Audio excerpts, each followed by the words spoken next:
भट्टो साहब, आप क्योंकि आरबीआई में बड़े पद पर रहे और आरबीआई का डिप्टी गवर्नर भी बोर्ड का हिस्सा होता है, लेकिन ये कोई बहुत बड़ा इत्तेफाक है कि धवल बुच ब्लैक स्टोन में बड़े एडवाइजर हो जाते हैं, उन्हीं की कंपनी को यानी कि ब्लैक स्टोन को से भी पहली बार रीट की अनुमति दे देता है, रियल एस्टेट इन्वेस्टमेंट ट्रस्ट की अनुमति मिल जाती है। ये सब इत्तेफाक चल रहे थे। कई कॉन्फ्रेंसेस में माधवी बुची कहती नजर आई है, मेरे लिए फेवरेट फ्यूचर प्रोडक्ट है ये जो रीट है। इस सब कॉन्फ्लिक्ट ऑफ इंटरेस्ट का खेल था कि नहीं था, यह सब इत्तेफाकन हो रहा था? मैडम, मैं इसमें ये कहना चाहूंगा कि देखिए, ये आपने जो पहले बात देखी, जो इन्होंने माधवी बच ने जो इन्वेस्टमेंट किया था वो जिस कंपनी के थ्रू किया था, जिसमें वो आईपीई प्लस वो था फंड 1 था, उसमें उसकी मैक्सिमम होल्डिंग आप देखिए दिसंबर 17 में अराउंड 38 पॉइंट कुछ मिलियन है। ठीक,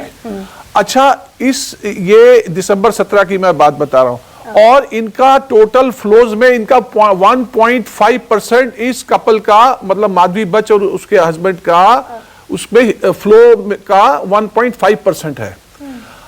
और ये इन्वेस्टमेंट उन्होंने 2015 में की थी, जब वो एक प्राइवेट सिटीजन थी। उनकी अपॉइंटमेंट 2017 में हुई है। तो सर, जब 2017 एक सेकंड मैडम, सुनिए ना, विद ड्यू रिस्पेक्ट, हाँ, जब 2017 में अपॉइंटमेंट हुआ होल टाइम मेंबर के तौर पर सेबी की, फिर वो 22 में सेबी की चेयरपर्सन बन गई, हाँ, तो उनको खुलासा कर देना चाहिए था कि भाई उनका इन्वेस्टमेंट ऑफशोर कंपनीज में है, बेनामी फंड में है। वो कर चुके हैं, उन्होंने बोल दिया उसमें सेबी में जो नेसेसरी ऑफिस सेबी का कंडक्ट रूल है, ऑफिसर्स कंडक्ट रूल, 1 मिनट मुझे कंप्लीट करने दीजिए,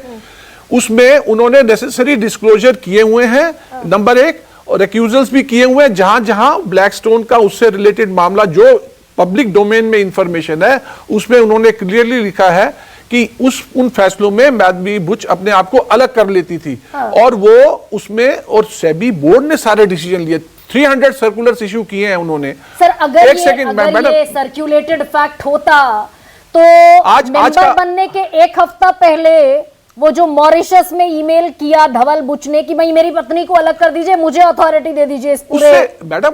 उससे देखिए, सुनिए, ये फंड 19 में खत्म हो गया। हाँ, ये फंड जो है, माधवी बच 2022 में वो बनी चेयरपर्सन, हाँ, उससे पहले उनके ऊपर अथॉरिटी थी। हाँ, माधवी बच जब होल टाइम डायरेक्टर थी, आप मैडम पब्लिक डोमेन में इंफॉर्मेशन देख लीजिए, मेरे पास कोई स्पेशल वो नहीं है एजेंसी की मैं जांच करवा रहा हूं, मैंने पब्लिक डोमेन से सारी इंफॉर्मेशन ली है, और ये कोई भी देख सकता है। 2017 में जब वो बनी है, और 2022 में वो चेयरमैन बनी है, और 2017 से 22 तक सेबी चेयरमैन था, और 2018 में वो उनका जिस वजह से उन्होंने इन्वेस्टमेंट की थी, अनिल आहूजा, जो उनके हस्बैंड का चाइल्डहुड फ्रेंड थे, आईआईटी के पढ़े हुए हैं, आईआईटी, और अच्छी उनसे उन्होंने एजुकेशन ली हुई है, और जब उन्होंने वो फंड छोड़ दिया 2018 में, इन्होंने भी अपनी इन्वेस्टमेंट निकाल दी। ये फंड, एक सेकंड, ये फंड 2013 में बना है। सर, लेकिन मेरा जो